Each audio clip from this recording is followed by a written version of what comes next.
और मैं आज वचन देता हूं, वशिष्ठ जी कहते हैं, मैं वचन देता हूं आज, जिसके घर में आंगन में गाय के गोबरी पर कंडे पर गौ माता के ही घृत से जो धुआं प्रकट होगा वो पितरों की तृप्ति देगा, पूर्वजों की तृप्ति देगा। उसके पितर भूखे नहीं रह सकते, उसके पितर भटक नहीं सकते, वो कभी इधर उधर भटकेंगे। सावधानी से सुनिएगा ये कथा पितृपक्ष की, और शिव महापुराण की ये पितृपक्ष की ये कथा जीवन का आनंद देने वाली। बहुत सावधानी से सुनिए कि गाय के गोबर का कंडा पर, गोबरी पर घी गुड़ छोड़ने का लाभ क्या है, जरा ध्यान से सुनना इस कथा को, बड़ी विशेष कथा है और प्रत्येक व्यक्ति को पितृपक्ष में सुनना चाहिए इस कथा। हम तो कहेंगे प्रत्येक व्यक्ति। कपिल मुनि जी के आश्रम में 60,000 राख के ढेर बने सूर्य वंश के पुत्र महाराज। राजा सगर की 2 धर्म पत्नियां थी। पहले नंबर पर केशनी, दूसरे नंबर पर सुमति। और राजा सगर की 2 धर्म पत्नियां हैं, उसमें से राजा सगर की पहली पत्नी केशनी से 60,000 बेटों ने जन्म लिया।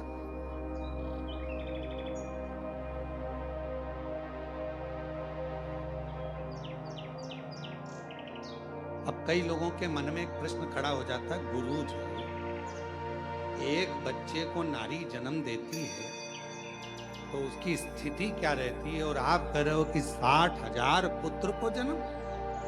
तो मेरी जीजियों, मेरी बहुओं, बेटियों, मेरी माताओं, मेरी बहनों, एक बात का स्मरण रखना कि पूर्व में संतान प्राप्ति के लिए बहुत सारे व्रत होते हैं, और उन व्रतों में तब साधना का जब बल बढ़ता था तो गर्भ का कष्ट नहीं होता और मां अपने बच्चों को जन्म दे देती उस तप बल के। तो किसी किसी के मन में आता है, प्रश्न खड़ा हो जाता है, 60,000 राजा सगर की पहली पत्नी केशनी से 60,000 बच्चे, तप साधना बल वासना ये प्रबल थी। और दूसरी पत्नी से सुमति से एक पुत्र हुआ, राजा सगर। समय आया, राजा सगर ने एक यज्ञ रखा, अश्वमेध। उस अश्वमेध यज्ञ के घोड़े को इंद्र चुरा कर ले गए और उनको कपिल मुनि के आश्रम में बांध दिया।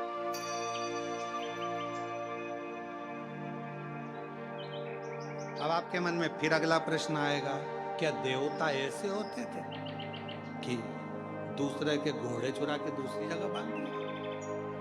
बहुत ध्यान रखना, ईर्ष्या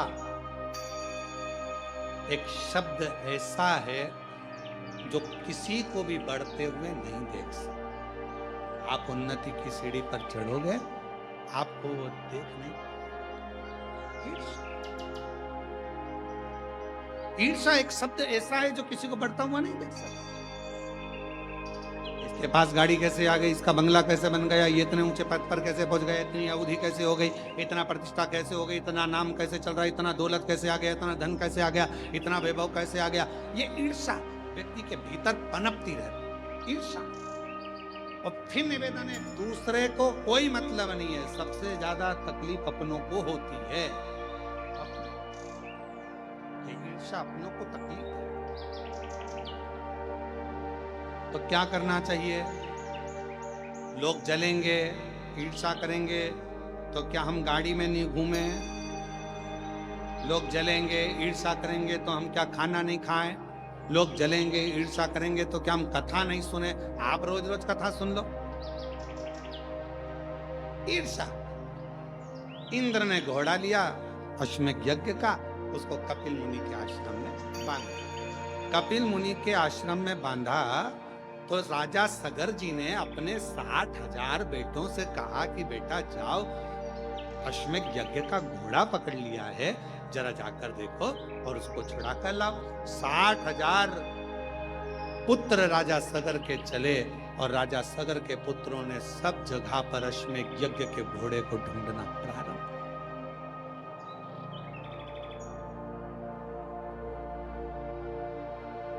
अश्वमेध यज्ञ के अश्व को ढूंढने के लिए चले।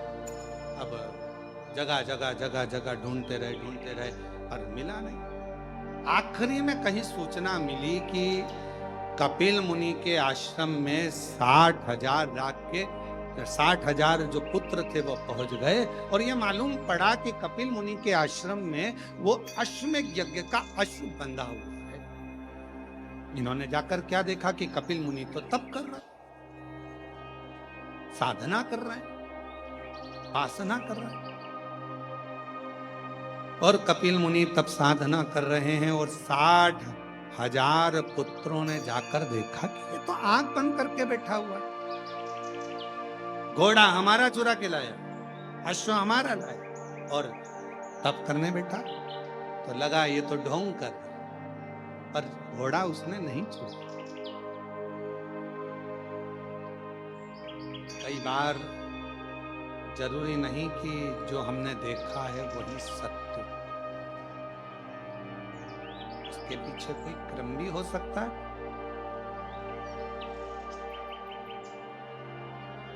कोई जरूरी नहीं कि जो हम देखे हैं वो सत्य है। कई बार हम ये भी सोचते हैं कि हमने ये सब सुना है। तुमने आकर देखा वहां, तुमने आकर देखा। अभी कावड़ यात्रा हुई सीहोर में, उड़ा दिया खूब रुद्राक्ष, ऐसा हुआ, रुद्राक्ष वितरण हुआ तो उसमें भगदड़। अरे भाई, सीहोर कुबरेश्वर धाम का नियम है, कावड़ यात्रा में 2 दिन पहले रुद्राक्ष वितरण बंद होता है, पीछे के 5 दिन तक बंद रहता है। रुद्राक्ष महोत्सव जब सीहोर में होता है तो 1.5 महीने रुद्राक्ष वितरण बंद रहता है। दीपावली पर जब खजाना वितरण होता है तब 2 दिन तक रुद्राक्ष वितरण बंद होता है। गुरु पूर्णिमा का दिन होता है तो रुद्राक्ष वितरण बंद होता है। तो वहां भगदड़ होगी कहां से? अब वो तो कोई बीमार है, कोई तकलीफ में है, कोई कष्ट में है, किसी को दमा हो गया, श्वास चली गई, किसी को अटैक आ गया, ऐसे किसी के प्राण छूट जाए तो लोगों को बदनाम कुबेरेश्वर धाम को करना। और बदनाम बाबा, आई मृत्यु जाना पड़ेगा, चाहे आप हो चाहे हम हो। जहां जिसकी लिखी है उसको वहां जाकर परमात्मा से मिलना पड़ेगा। शिव कथा कर रही,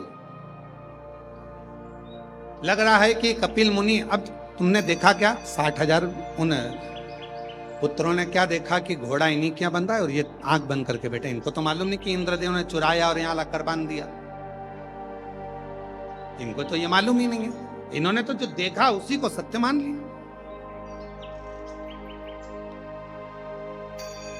आपने जो अखबार में पढ़ा उसको लोग सत्य मान लेते हैं, जो सोशल मीडिया पे देखा उसको सत्य मान लेते। पर उसको समझो तो, जाओ तो, देखो तो कि सत्य क्या है।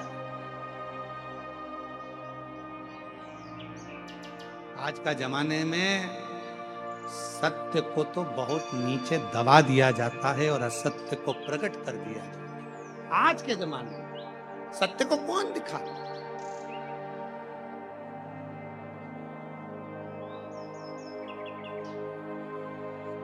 शिव कथा कर रही है, भगवान का चरित्र कह रहा है, पावन चरित्र वर्णन कर रहा है। देखा कि अश्व बंधा हुआ है कपिल मुनि के आश्रम में, बड़ा आश्चर्य हुआ। एक संत आंखें बंद कर बैठा है, तप कर रहा है, साधना कर रहा है, और बताओ उसने वो घोड़ा बांध रखा है, वो भी चोरी कर रहा है।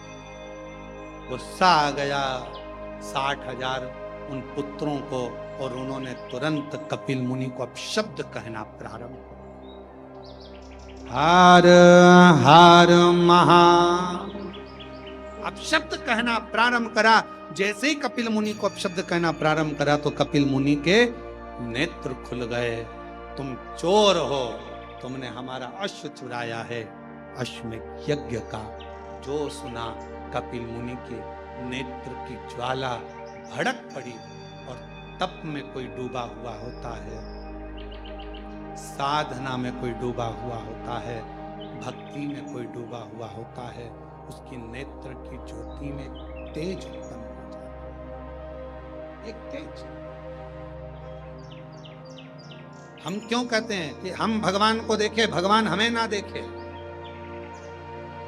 अपने नेत्रों से परमात्मा हमको ना देखे, भीतर के नेत्र से परमात्मा हमको देखे। शिव जी ने अपने नेत्र से कामदेव को देख लिया था, जलकर भस्म हो गया। भगवान ने तृणावत को देख लिया था, तृणावत जलकर भस्म हो गया।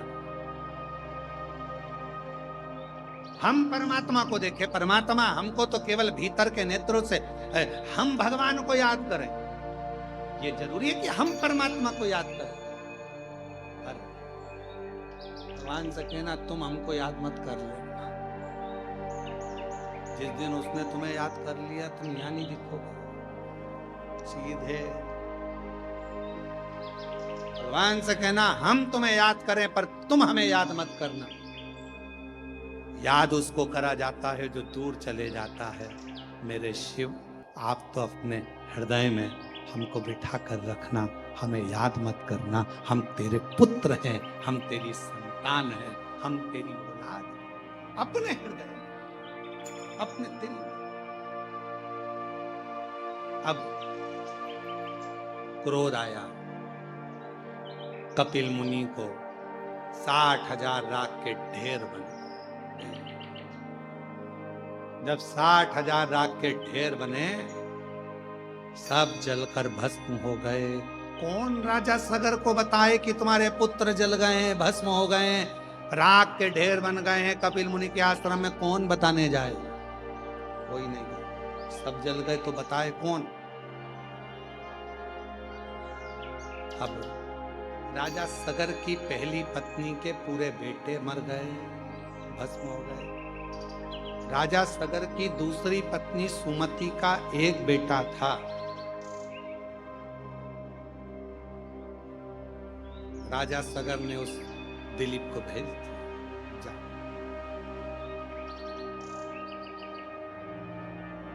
तुम्हारे भाई भी लौट कर नहीं आए, ना जाने कहां चले गए, जाकर पता करो। अश्वमेध यज्ञ का अश्व कहां है? तुम्हारे भाई ढूंढने गए हैं, देखो जाकर पता करो, जाओ जल्दी से, जरा मालूम कर कर आओ। घी और गुड़ का, धूप का मतलब क्या हो, उसका कितना फल समझिए। ढूंढ रहे हैं, राजा सगर के पुत्र दिलीप ढूंढ रहे हैं, पर ना 60,000 भाई मिल रहे हैं, ना अश्वमेध यज्ञ का अश्व मिल रहा।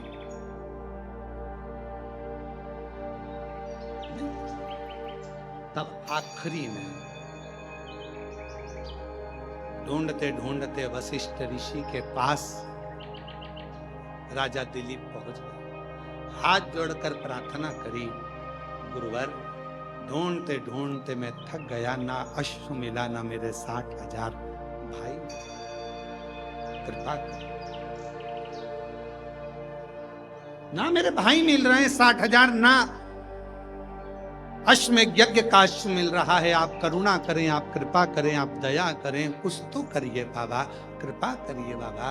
वशिष्ठ बाबा ने नंदनी गाय को बुलाया, नंदनी गाय को बुलाकर दिलीप के सामने नंदनी गाय के दूध को धुआ, दूध का घी बनाया और घी बनाकर उसको नंदनी गाय के गोबर के कंडे को बनाकर थापकर, उस गोबरी को सुखाकर, उसको जलाकर, उसमें गाय का घी और थोड़ा सा गुड़ डालकर उसका धूप निकाली और राजा दिलीप से कहा, दिलीप ये गाय का घी का धुआं जहां जाए इसके पीछे जा, ये वहीं जाकर रुकेगा जहां पर वो अश्वमेध यज्ञ का अश्व होगा और तेरे 60,000 भाई जहां होंगे वहीं। वही। कई लोग कहते पितृपक्ष में घी गुड़, घी शक्कर गोबरी पर, कंडे पर जलाकर क्यों छोड़ना, क्यों? कई लोग कहते मम्मी ओल्ड फैशन, हमारे को हम नहीं करेंगे मम्मी, हम नहीं। क्यों? वशिष्ठ बाबा ने कहा ये धुआं, इस घृत का धुआं वही जाकर रुकेगा जहां तेरे 60,000 भाई हो। ये घृत का धुआं वहीं जाकर रुकेगा जहां पर वो अश्वमेध यज्ञ का अश्व हो। वशिष्ठ बाबा ने कहा कि ये धुआं जहां तक जाए, जहां तुम्हारे 60,000 भाई होंगे, जहां पर अश्वमेध यज्ञ का अश्व होगा, वहां तक ये धुआं तुम्हें ले जाए। राजा दिलीप चलने लगे पीछे पीछे पीछे पीछे। राजा दिलीप चलने लगे जब पीछे पीछे, तब जहां धुआं रुका वो कपिल मुनि का आश्रम था। 60,000 राख का ढेर लगा। राजा दिलीप ने कपिल मुनि के चरणों को प्रणाम किया, निवेदन करा, नमन करा, प्रभु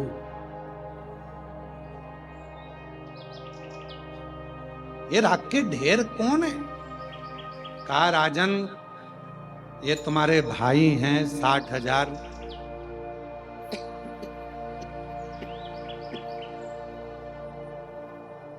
ये यहां अश्वमेध यज्ञ के अश्व को ढूंढने के लिए आए थे और मुझ पर चोरी का इल्जाम लगा रहे थे। ये मैंने अश्व नहीं चुराया है, ये तो इंद्र ने चुराकर यहां बांध दिया है। पर तुम यहां आए हो ना राजन, ये घोड़ा ले जाओ, ये अश्व ले जाओ। पर गुरुदेव मेरे ये 60,000 भाई का उद्धार कैसे हो? इन्होंने तो प्रण लिया था कि जब तक अश्वमेध यज्ञ का अश्व हम नहीं ढूंढ लेते तब तक हम अन्न ग्रहण नहीं करेंगे।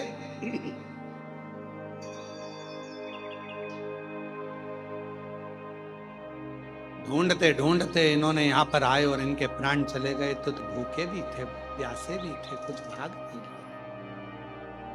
इनकी तृप्ति कैसे होगी? मुक्ति कैसे होगी?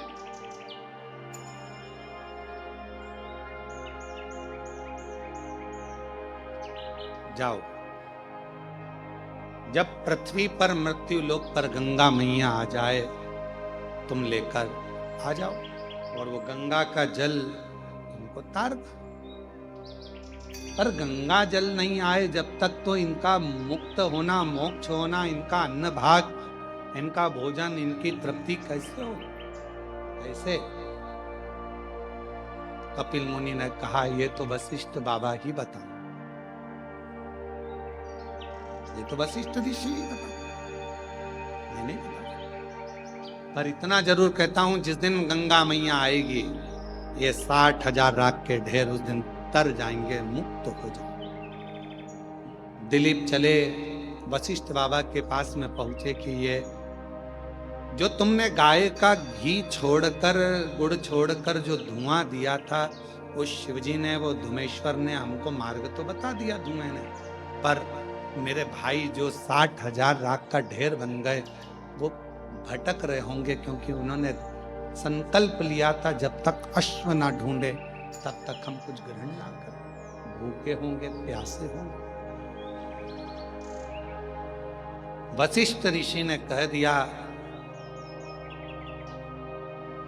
तुम चिंता मत करो, ये गौ माता के घृत से जो धुआं निकला है ये वो पितृलोक में जाएगा, जहां तुम्हारे 60,000 नहीं, जितने जितने तुम्हारे सूर्य वंश के भी जितने पूर्व के तुम्हारे पितृ विराजमान हैं, उनको ये धुआं ही तृप्ति प्रदान कर देगा और उनको भूख नहीं लगने देगा, और वो वर प्रदान तुम्हारे ऊपर करेगा, वर देंगे।